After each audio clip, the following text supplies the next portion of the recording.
Good afternoon, everybody. Thanks for coming, and thanks for the organizers to inviting us to come and tell you about this project.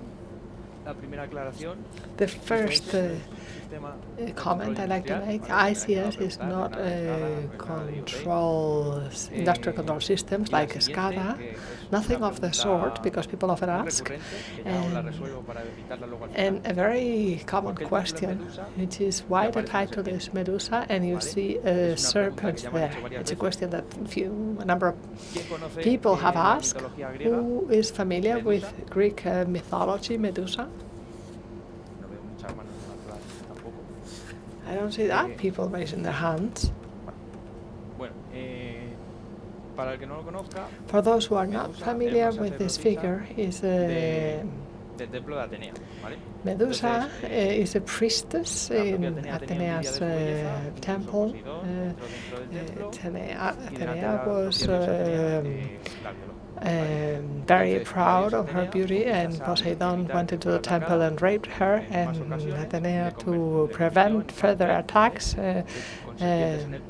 turned her into this woman with serpents in her head, and if you looked at her eyes, you became a stone, you became petrified, and that's why Medusa is the image of a guardian or a protector. And if you remember that, you'll understand what this project is about. Both Jorge and myself have devoted time with this type to this type of projects when we leave work. So Wati has already introduced us. I am the one on top of the slide, and Jorge is below. So this is the agenda in our presentation: introduction, state of the art, the project Medusa, and conclusions. As of today, the state of the art is binary, like computing. You can be just very, very lucky, and nothing happens to your company, and you don't know it, but you actually believe you have great security systems. Or there is the other option, in which they've gone all the way into your company. You know that there's something strange there. Somebody is crawling your system, and your monitor is actually detecting it, and when you want to realize, the TV is gone.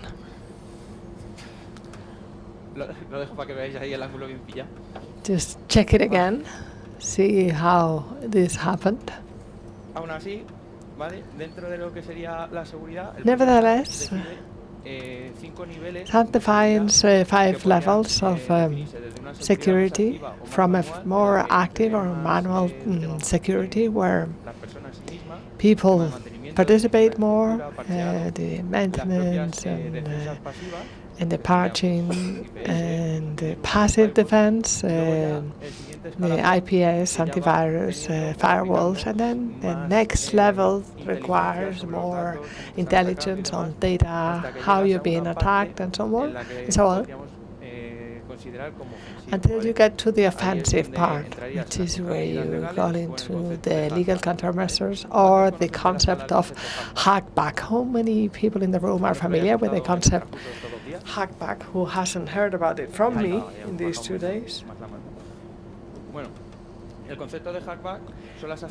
Hackback are the actions that a victim performs against an attacker to identify him, to stop his activity, or to monitor its behavior. So if a company is being victim of an attack, and in order to stop it and identify, they actually face the attacker. And depending on the regulation in each country, there are quite a lot of legal issues involved here, and it's not the situation is not quite clear. One of the legal problems could be the proportionate response. Collateral damage is another topic, for instance, you cannot attack just the person who is attacking, but you can have an impact on other companies, other customers that didn't have any responsibility, and then you have the hack back. So you attack me, I attack you, and then you roll up your sleeves and say, okay, here I go. So in order to clarify these legal issues, in 2017, the member of Congress, Tom Bate, from Georgia, United States, made this legal proposal with some 3 pages in which he allows for the development and deployment of tools that will help deter criminal hacking. So to identify it, block it, and monitor it. So this is an issue that are not so convincing for Google or Microsoft, so they are trying to help sort of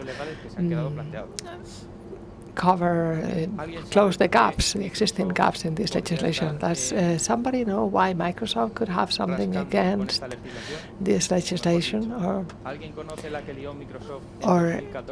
somebody remembers what Microsoft did in 2014 against VitalWebs?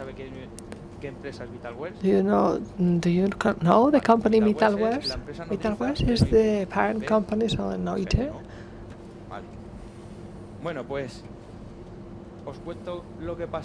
Well, I tell you what happened in a graphic way, so that to be more specific. In the VitalWeb company, 2 botnets were set up and they started affecting Microsoft customers. But those 2 botnets were set up in such a way that VitalWeb didn't know that they were in their own domain. So in the same way as VitalWeb hadn't realized that that was being deployed in their domain, Microsoft did a Microsoft deploy in the way Microsoft does, and they started counterattacking against 23 domains of VitalWeb during 9 days, in which VitalWeb, without knowing that Microsoft was going to attack, they eventually could prove that VitalWeb didn't know that was going on, and they only knew that Microsoft was attacking. And after those 9 days, Microsoft had to make a public declaration apologizing for having attacked without permission and having affected VitalWeb customers. So in order to be able to do that counterattack, the first thing we should take into account is that we need to have the necessary tools to be able to identify. And one of the tools that we could have for this identification would be the passive defenses that we have identified as the second layer of the SACS proposal. So the IDSs or IPSs or the WAFs. These systems monitor packages searching for malicious signatures, but they don't get to the depth of a GAFO. It doesn't understand a cross-site. They are only looking for signatures at the packet level. So the difference between an IDS that monitors the network but without getting in the middle of the communication, or the IPS that gets in the middle of the communication, and if it detects those packages, it removes them from the network. So these are the IDS and IPS, and you can see 2 of the letters that were at the title of the talk, so you can know where we're heading, and then the WAF, which are already at the level 7, and they can protect against threats such as SQLI, session hijacking, etc. So if I define the perimeter and these systems detect those attacks, they end up being in the middle, so we have to size them so that my own architecture is not diminished, and therefore the very variable for invoicing is because of the number of the number that they receive. For instance, in Amazon, between the number of rules and then there is the request for this process. So we're going to the central point where all requests are coming. So for all requests that are reviewed, I will invoice you for them. So if I go to Microsoft, well, it's the same thing. So I'm putting a layer in front that tries to avoid the attacks, these attacks to my infrastructure. But there are two profiles: the good guy, which is our customer, who's trying to access our business, and the bad one that really wants to attack. There is the good, the bad, and the one that installs Kali and sends any tool, automated tool, just to test without knowing what's going on and to attack your infrastructure. So if I'm being invoiced by the number of requests that my IPS is cleaning up, obviously with somebody like this one, and with this type of tools, then you feel like doing this to them because they're actually entailing a lot of additional cost and additional noise generated in all the perimeter layers. So what tools could be used in these cases for the scripts, and which is what we have focused on for this project? Okay, how many of you have used at least one of these tools? I'm surprised that not everybody has done so. But anyway, we have used all of these tools. Please raise your hands. And raise your hands if you have felt that you can't believe this when this happened. At the end of the day, we have a number of tools that have a positive part and a negative part. The positive one is these are automated tools that are going to give you information, very meaty information, without having that much security knowledge. The negative part is that these are automated tools that are going to use attack patterns and are easy to identify. And that's what we have used in this project. We're going to do an analysis of each and every one of these tools, and we're going to see how they act regarding those attack patterns, and we're going to try to be able to identify them. What we have done in this PPT, what we have done is to classify it according to root time. In the Java, Python, Ruby, we'll see them one by one. In the case of ZAP, well, whatever the operating system and the ZAP version, you are always going to get this user agent. That's quite an important hint. But also in terms of signatures, when you're doing those attacks, it's going to get a preloaded list that you can very clearly identify. And that's not all. If you notice, on the fourth line at the end, it says owas.org. So if in doubt, there you have it. Burp Suite, we have focused on the Pro. Why? Because the Pro part has a number of very wide dictionaries, which is actually quite good to do attacks through the intruder.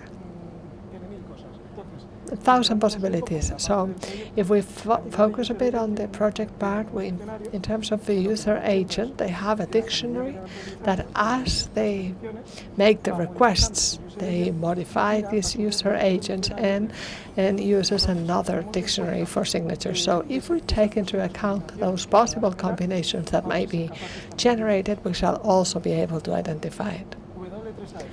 W3AF, so we're lowering the bar a bit. Here you can see that the user agent, it tells you who it is. So simple. But imagine they don't tell us, because not everybody's going to use just the big button. If in a month's time you're still learning and you say, I'm going to remove this user agent, we can also detect it from the signature. We have this pattern in bold and all of these requests that have been preloaded. So once more, we are able to identify it. Wapiti. It is true that Wapiti is one of the most complex tools when it comes to looking for the pattern at the signature level. And we have to look at certain terms using this request to be able to identify them. However, as a user agent, it says the time with which it's running, which is very important for our project, and the operating system, which is very interesting information. Particularly if we are in a hackback mode. In the case of Arachne, more of the same. Arachne not only tells you I am Arachne, but I also tell you which version I'm using. That's pretty peculiar. In terms of signature, you can see very clearly it uses this MD in front, MD tag on front, and the other one behind. Nicta for me is the jewel of the crown, because it reminds me Nikito Makon, and its fabulous film is the Noah's Diary, because it tells you I am Emotzilla, but then it says no, I'm a Nitko, and then it says evasions, but then it tells you that he's going to do a test, and then it tells you exactly the type of tests that they're going to make, so you get as much information as you need and some more. So peculiar. In terms of signatures, it is true that what it does is they contain the IP and the host name in the pattern itself, and it does certain contrasts to see if it can stop it. So it's really easy to detect. And that's how we get to one of the sentences.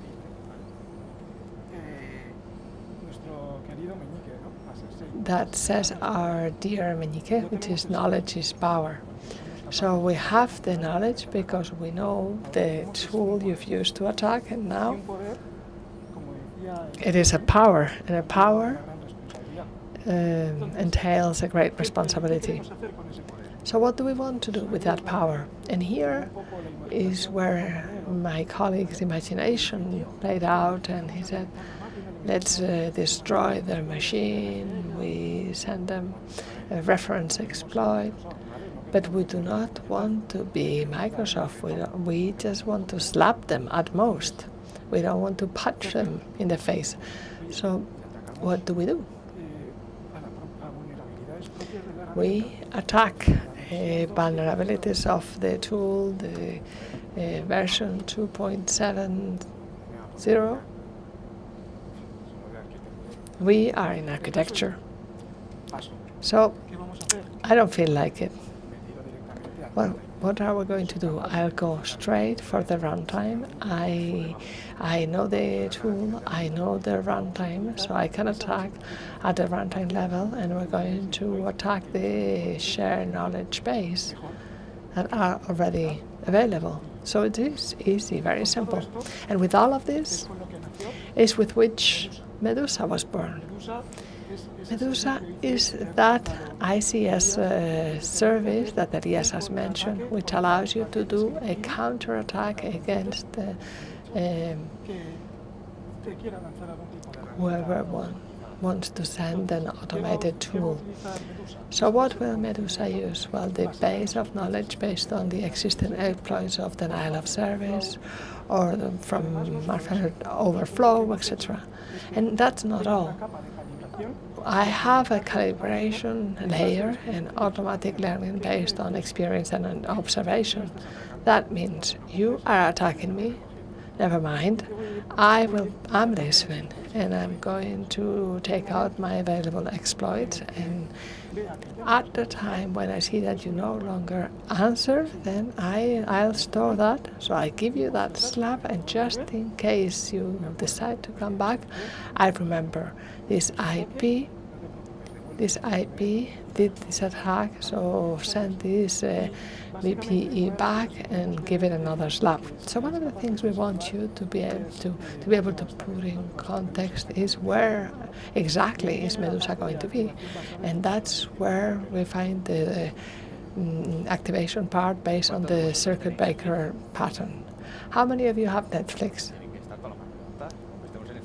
Even if we're at the movies.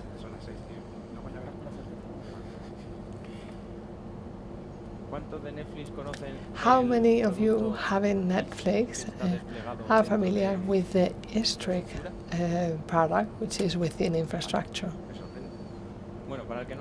Okay, for those who do not know it, ICS is a little product within the Netflix technology based on preparing the infrastructure, the applications, to make them failure tolerant. And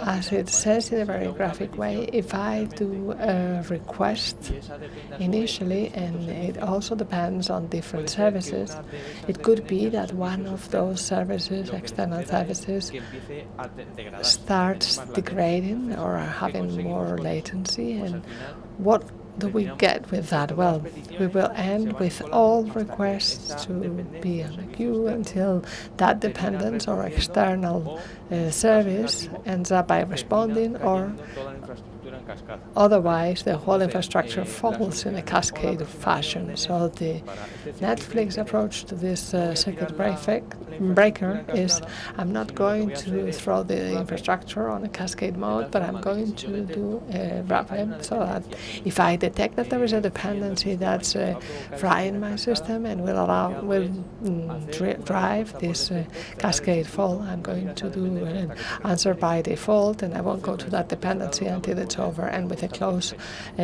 circuit, I will give back response by effect. So the customer has the necessary conglomerate as a response, and the infrastructure doesn't fall.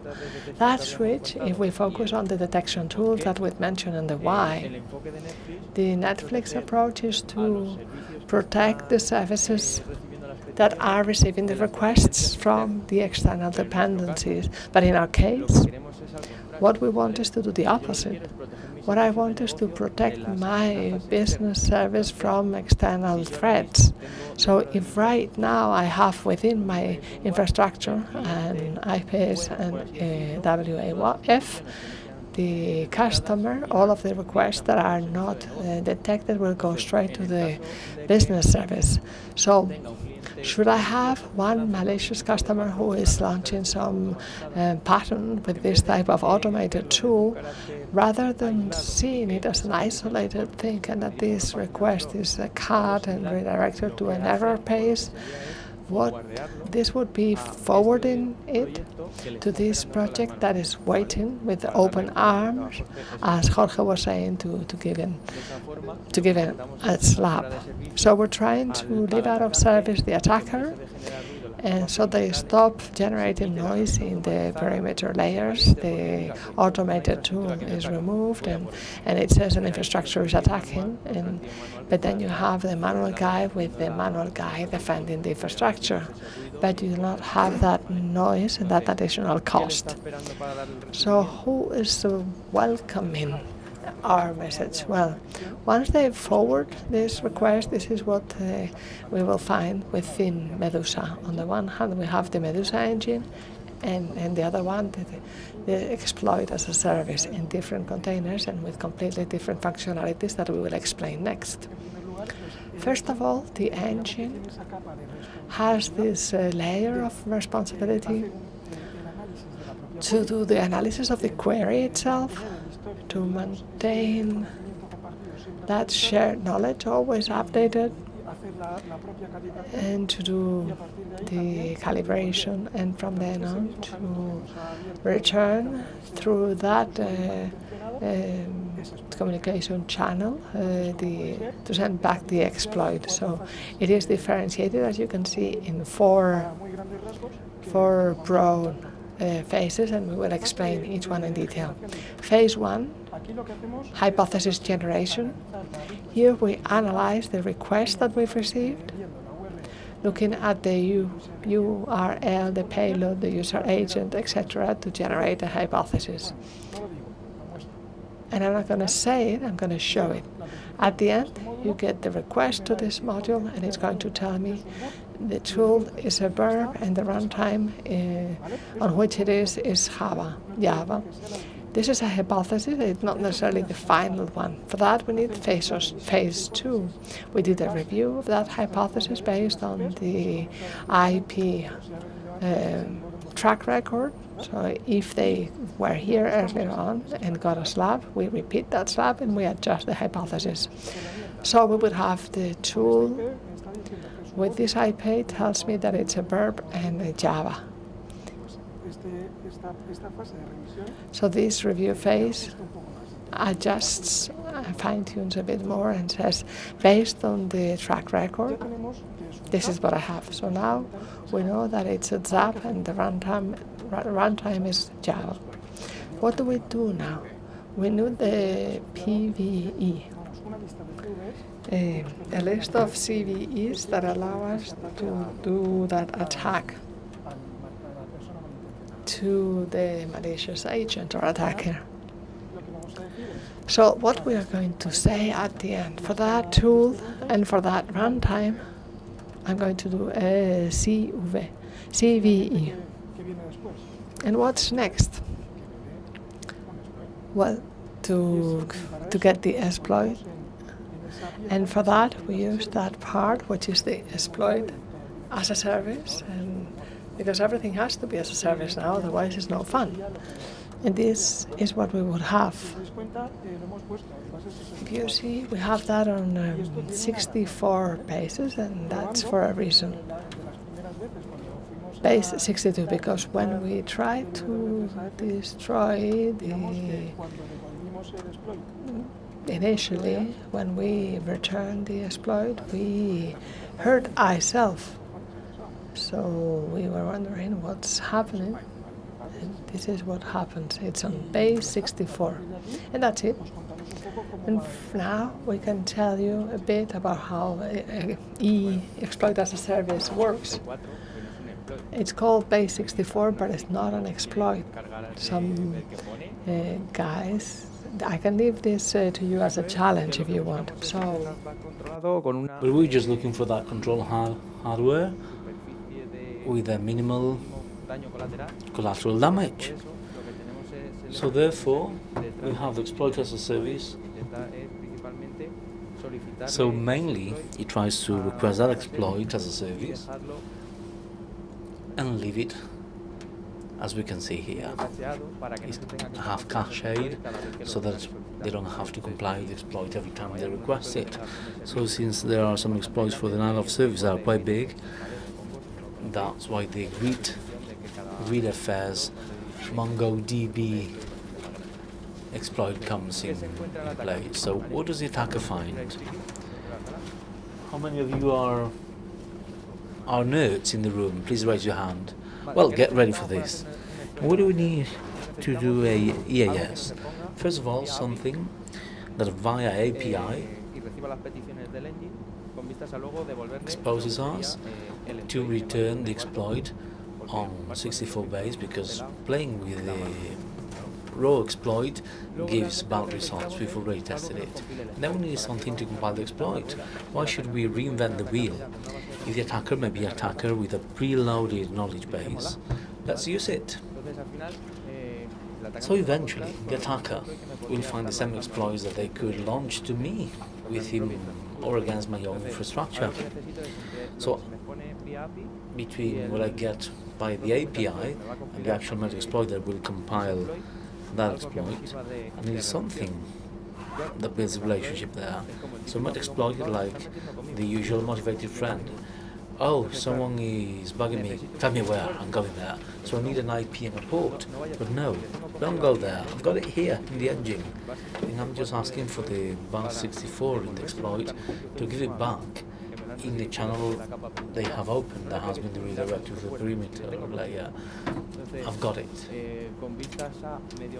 So, to try to have tricked that person, we'd have a series of added services, mainly MOB and TCP dump. And now I'm going to explain the functioning.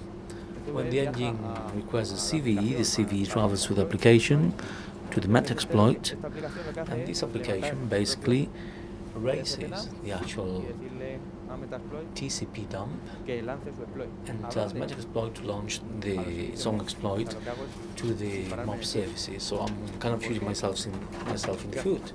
Why? Well, you don't need to hit him, and since I don't have the option of getting the exploit and it's not compiled, I am basically just getting it as I can thanks to the TCP dump. So I get it, and that exploit is returned on base 64, and that is one that travels backwards to have it automated by availing of the knowledge base in Metasploit and by making it believe that it's winning. So it's subtracted, and I can shoot myself in the foot, but if I shoot against a local host, there's no visibility beyond the actual container. So it's a control shooting as if it was in the room next door. Now it's a funny comparison. And I know you're gagging for it, so let's see a real hackback.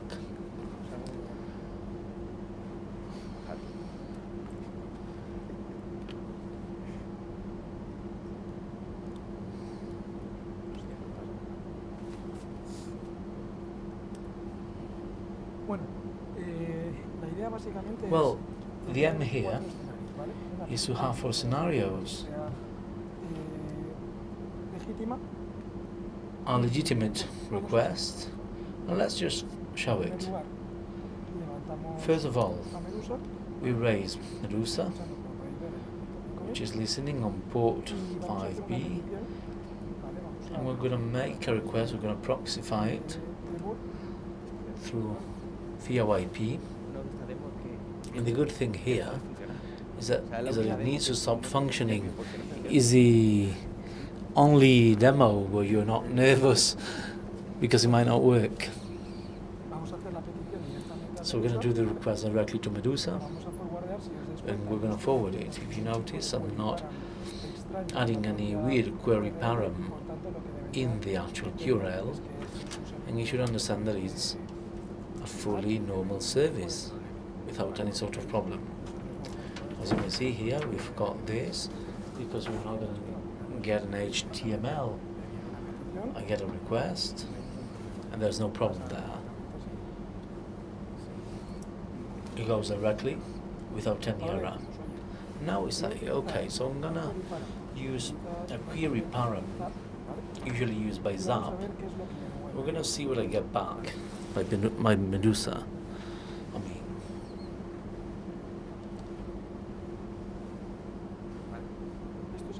Okay, this would be a query param, and I think we actually have it on the slide.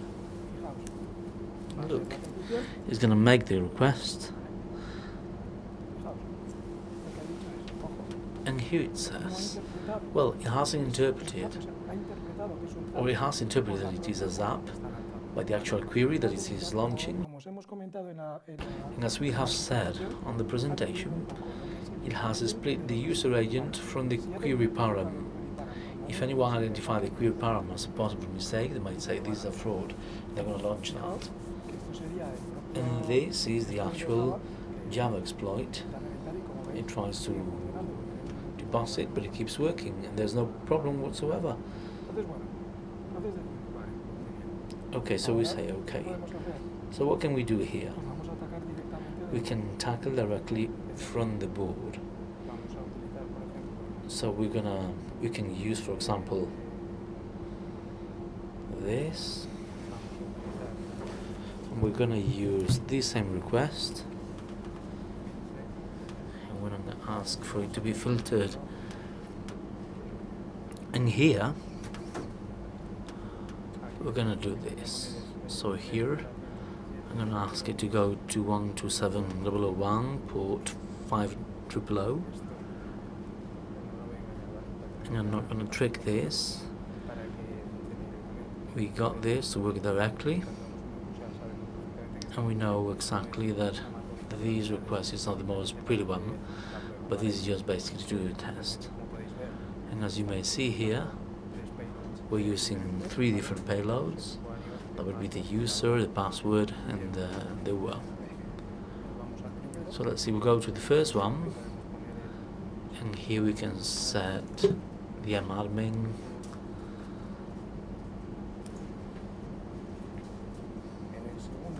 In the second one, it would be the password itself. Here we have the passport. They're all very safe.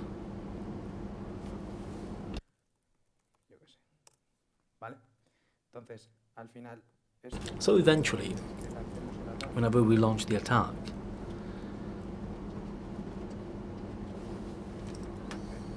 I can actually go and do it here, but I'm missing the last one. And here will be the user agent.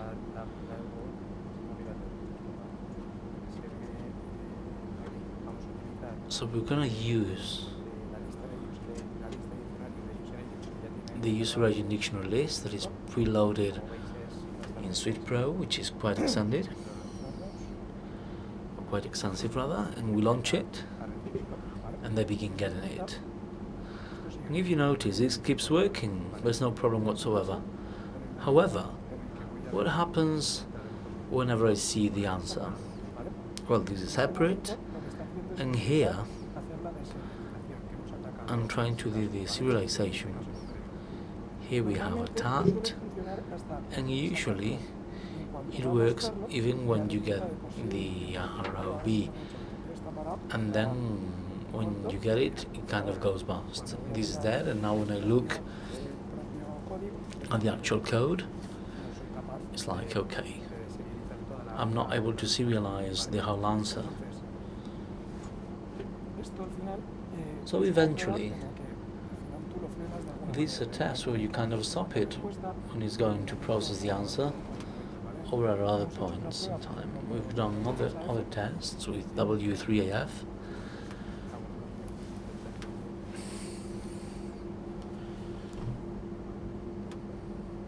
Okay. In the case of W3AF, we'd have the same situation. We raise the machine, and this has a different behavior. We launch the exploit, they get the requests, and in fact, it says this is a W3AF, and it disappeared. That W3AF has disappeared, it kind of kills it directly. We had gotten a couple of exploits for the test, one of them didn't work, but this one in particular looks like it kills it. It kills the tool and it goes past. So these are just a couple of examples, in fact 4. But just a couple of examples that show the quality of these tools that may be improved, and where we have other types of answers.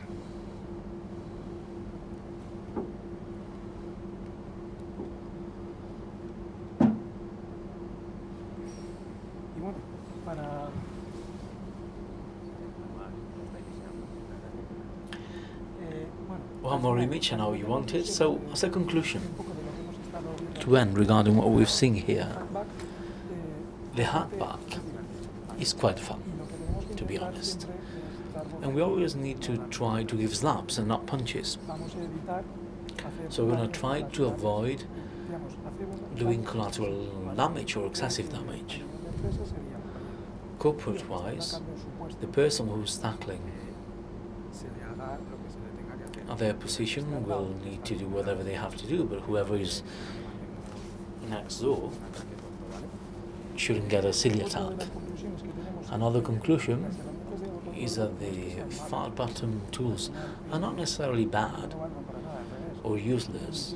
In fact, they're quite useful, but they're easily identifiable. And based on this project, we can see it. And based on their behavior, which is what we have shown you. And there are many areas for improvement and innovation. In fact, anyone who wants to join should contact any of us, and we'll keep working on it because the project is quite cool and we do have a laugh with it, and I think that it can be great fun at least. And I think this is it, Elías. Would you like to add anything? Well, just to say that the main objective here was the demo of the fact that we can minimize collateral damage, trying to think of those reasonable layouts, legally speaking, of whether this will be legitimate to implement it in a country such as ours, where one of our corporations will have an underlying Medusa surveying like a guardian, hence the blockage of the automated tool that kind of petrifies it, hence the name Medusa. And basically we're just thinking of that doubt of whether it would be possible. And the other item would be that we have looked for the denial of service, but as Jorge was saying, to give a slap and not a punch, they could use exploits for coding whenever we were good, and we saturated the actual runtime by working with the CPU so that the thread management of the automated tool would die, or to launch the code execution so that whoever is attacking is left without a tool.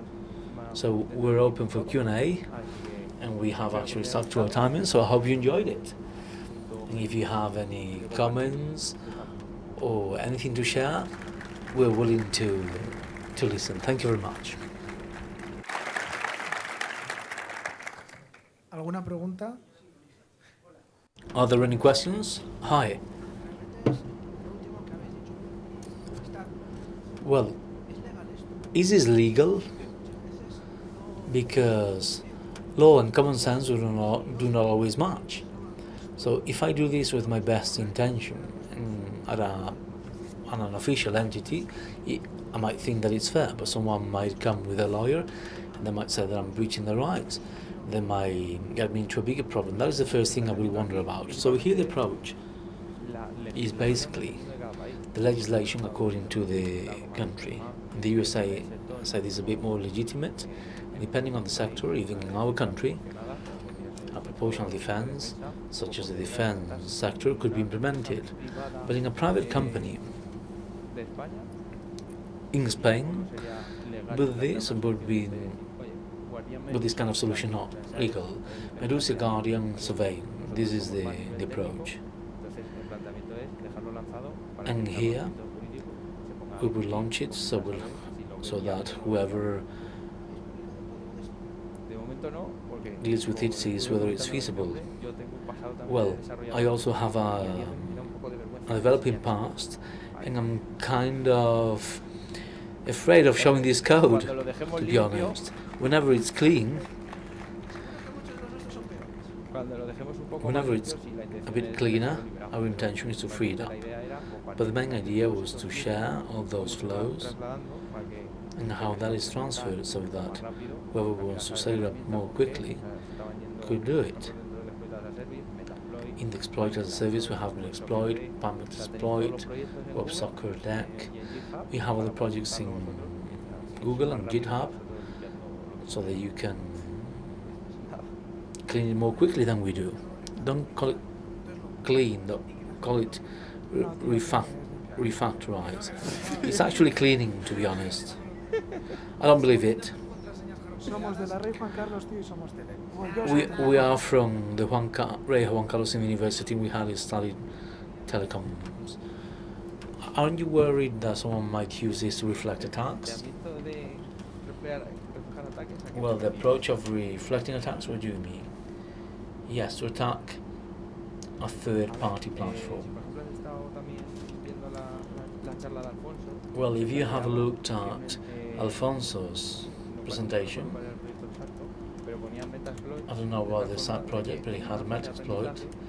There was a learning phase, so that they could know which exploit to send directly in attack version. And this is the same approach, but from the other side. If in your company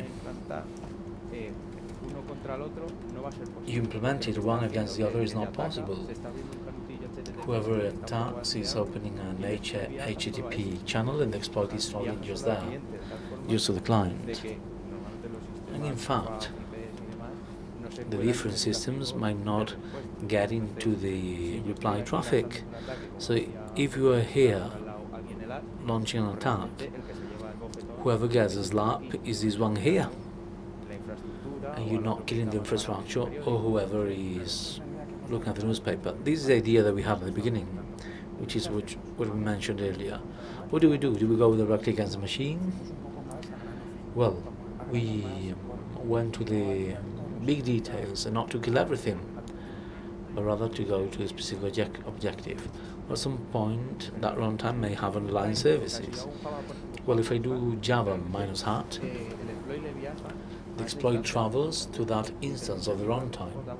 If I have a JVox server running in parallel, it goes to the other side. That runtime hasn't opened the request, so therefore the return exploit only goes to that runtime. That's how we minimize, that's what we need to minimize collateral damage. Okay, thank you.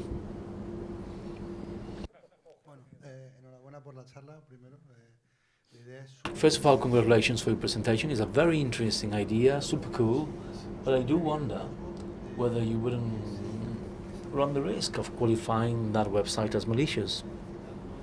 I mean, eventually, our browser extensions might say, careful, the website of this company might return malicious code. Which browser nowadays is done in Python, Java, or Roots? Typhus is done in Rasp. Do you know how to code Rasp? In fact, the exploit goes directed to those tools that you put in the middle. As you may have seen, eventually, if I'm attacking, I have the actual Firefox, and I put a book before and I launch the query. In a similar way, the return exploit will travel to the same channel, and the browser will see a weird sausage, java.io, so you might go directly to the book, open it, and you might say, okay, I'm going to do a repeater. And when you do that repeater, that is taken and that will get roasted. The browser will keep working. So the main idea is not really to bust the browser, but rather all those tools with runtime. Unfortunately, the actual browsers are not built on it. It's actually a good approach. I do understand the question. If you're sending exploits, someone might say, well, be careful, because this page is sending you crap. They might think, well, this is a test. We have come here to play, and we're architecture. In fact, I'm from telecom, so that's the idea. Just imagine this. If we set it up at a bank, the press is going to generate will be like, well, this bank is launching exploits against their clients. And here we have the circuit breaker. The legitimate user will be in the browser, browsing on the actual defined URLs. Whenever the client will put weird URLs or gets an automated tool, the legitimate user will go to the business service and the other one will go with Medusa. That's okay, but since eventually the black brands of these kind of extensions go at the domain level, the browser will never know whether you're going to a good one or a bad one. But it is right. Well, that's a good focus to review, actually. Well, thank you very much. Thank you, Samu. No ha sido pactada, ¿vale? This question hasn't been agreed upon, by the way. Hello and congratulations. I really enjoyed the presentation and the idea. And just to comment on it technically, I do have a question and a comment. Would this be something like, in a denial of service attack, a firewall would launch a SIM cookie and block the socket directly? And then the denial of service, but at automatic exploits level? Well, the approach is rather devised. Let's say if I get a request and I'm going to launch with an automated tool, a set of threads is opened up, and that renders with the runtime or the network card open. So we shouldn't identify a univocal request, but rather we're going to avail of all of them and go directly to the runtime to see, detect, and learn that I'm destroying the runtime, that request ratio, depending on the automated configuration, has stopped. So it's about not launching one individually, but rather calibrate the request and know that the more requests we have, the more patterns we have, and the more we can focus it and get an exploit towards the specific runtime to check whether any of those patterns is shared amongst different tools. Okay, and a question, thinking of the future whenever it's clean, will be easily identifiable, because if it's identified, the bad guys, when they see that Medusa exists, they might do an anti-thing. Well, Perseus cut off Medusa's head, and I'm sure that the router will accept the paper. Well, thank you very much. Thank you. Any other questions? Are you all gagging for a beer? Yes. Well, thank you very much, everyone. And good evening. Thank you.